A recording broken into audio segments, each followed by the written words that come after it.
Hello नमस्कार, मी शीतल. माझ्या ब्लॉगमध्ये तुमचं खूप खूप स्वागत आहे. कशा आहात सर्वजण? तर मस्त असाल. माझ्या चॅनलवरती नवीन असाल तर प्लीज सबस्क्राईब करा. तर आज होती नागपंचमी. नागपंचमीच्या खूप खूप शुभेच्छा सर्वांना. आणि इथे ना माझं म्हणजे मला दिंडे बनवायचे होते आणि नागपंचमीला आमच्या इकडे दिंडे बनवतात, पुरणपोळी पण बनवतात आणि त्याच पुरणाचे न वाटता त्या पुरणाचे दिंडे बनवतात. तर तेच मी आता इथे डाळ वगैरे धुवून घेतली. नंतर ती शिजायला घातली. त्यामध्ये थोडीशी हळद आणि एकदम थोडंसं मीठ टाकायचं. गोड जरी पदार्थ असला तरी थोडंसं टाकायचं, छान चव येते. आणि नंतर मग कुकरला डाळ लावून घेणार आहे आणि मग बाकीची कामं आवरून पूजा वगैरे करायची आहे मला. तर म्हटलं पहिलं हे करून घ्यावं आणि माझं सकाळी स्वयंपाक वगैरे सगळं झालं होतं. हेच फक्त बाकी होतं. नंतर पूजेची सगळी तयारी केली. जेवढं शक्य आहे, जेवढं माहिती आहे तसंच मी करणार आहे. जशी मला येते तशी. नंतर इथे ना जो नागदेवतेचा फोटो आहे ना तो घेतला. नंतर त्याला छान असं पुसून घेतलं आणि तो मी एका पुठ्ठ्यावर चिटकून घेतलेला, त्यामुळे तो असं छान बसतो. किंवा कागद असला की व्यवस्थित चिटकवता येत नाही, त्यामुळे पुठ्ठ्याला चिटकून घ्यायचा. नंतर इथे मी शिवलिंग घेतलं होतं आणि दूध आणि पाण्याने अभिषेक करायचा. नंतर स्वच्छ त्याला पुसून नंतर मी ते पूजा करणार होती. कारण की आज होता श्रावणी सोमवार. पण माझा सोमवार नसतो, पण पूजा मांडतच होते. तर हे पण पूजा करून घ्यावं म्हणलं.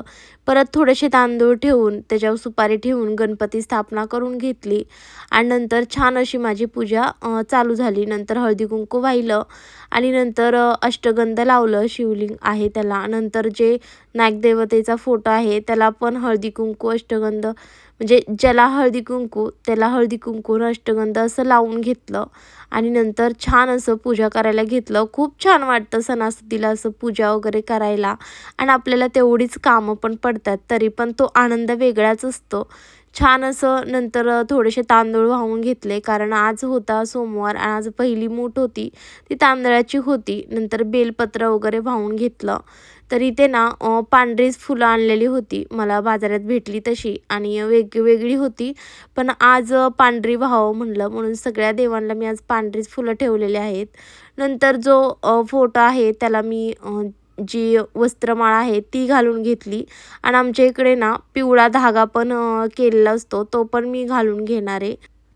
शिवलिंग आहे त्याच्यावर नंतर बेलपत्र वाहिलं आणि नंतर जे आहे ना पिवळा धागा पण करून ठेवलेला होता, तो थोडासा तोडून घेतला आणि नंतर तो फोटोला पण लावून घेतला आणि आपण पण तो बांधायचा आहे.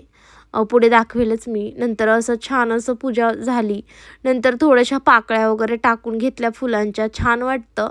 थोड्याशा फुलांच्या पाकळ्या झालेल्याच होत्या, एक्स्ट्रा तोडायची गरज नव्हती.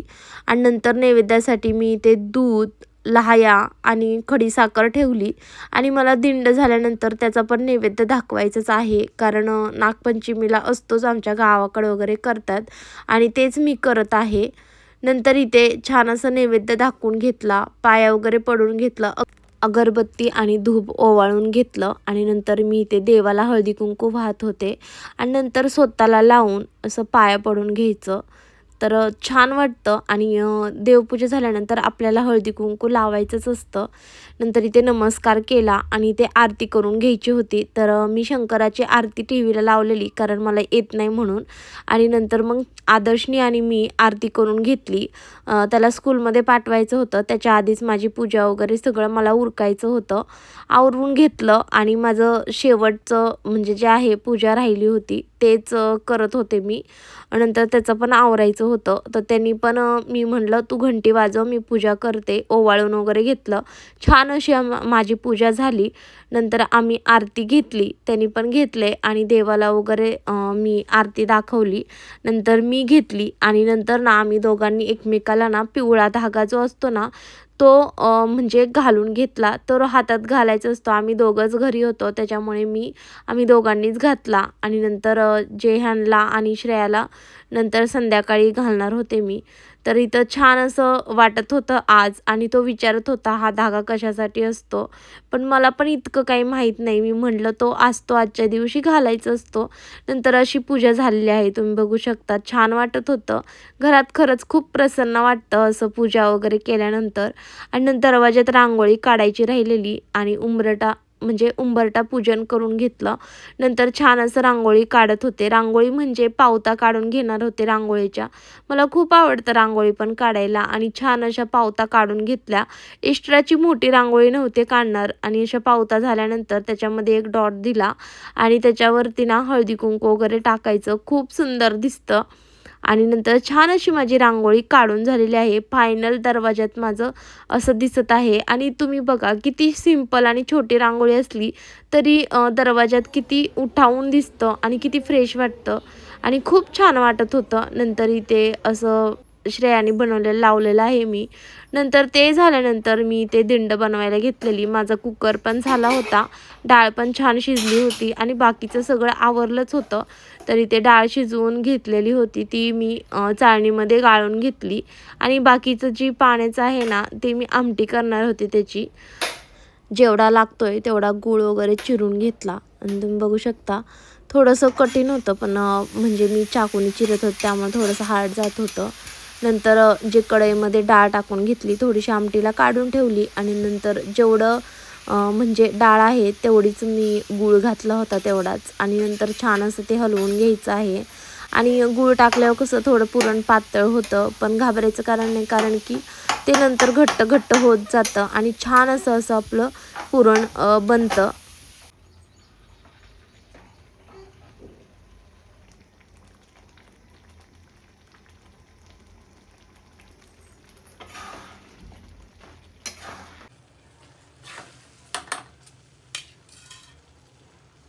नंतर इथे मी विलायची पूड करून ठेवलेली होती ते मी थोडंसं 1 चमचा घालून घेतलं आणि नंतर त्याच्यामध्ये ना आपण नंतर सुंठ आणि जायफळ थोडं थोडं खिसून मी घालणार आहे.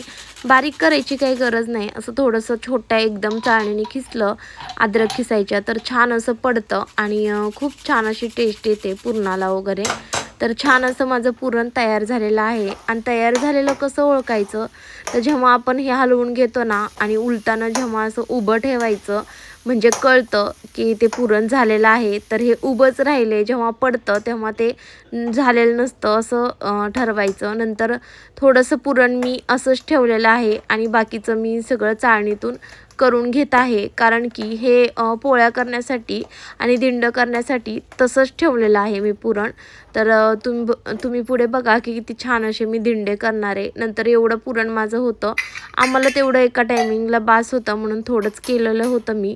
नंतर इथे ना गॅसवर ना म्हणजे पाणी ठेवून घेत होते, कारण मला दिंडे करायचे होते त्याच्यामुळे. आणि नंतर इथं त्याच्यावर चाळणी ठेवून घेतली आणि थोडंसं तेल लावून घेतलं त्याला. आणि आता आपण दिंडे कसे बनवायचे ते पण मी दाखवते तुम्हाला. तुमच्या इकडं कशी पद्धत आहे ते पण कमेंटमध्ये नक्की सांगा. तर इथे ना मी आता छोटे छोटे गोळे करून घेतलेले आहेत आपण पुऱ्या लाटतो तसे. आणि नंतर त्याच्यामध्ये ना म्हणजे अशी पुरीसारखी लाटी बनवायची. छान असं पुरीसारखं गोल लाटून घ्यायचं आणि त्याच्यामध्ये ना जे न वाटलेलं पुरण आहे ना ते घ्यायचं आणि त्याच्यामध्ये ठेवायचं. तर मी ते छोटे छोटेच करून घेणार होते आणि देवासाठी 5, 9 किंवा 11 असं दाखवलं तरी चालतं. तर इथे ना मी 1 चमचा पुरण घेतलं आणि नंतर कसे बनवते बघा मी.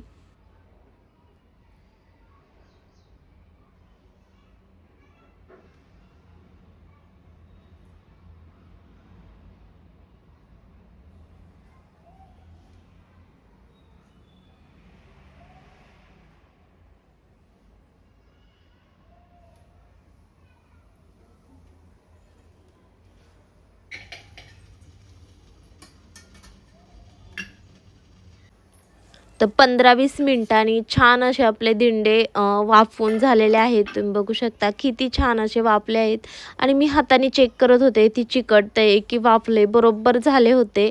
आणि नंतर देवाला नैवेद्य दाखवून घ्यायचा होता मला.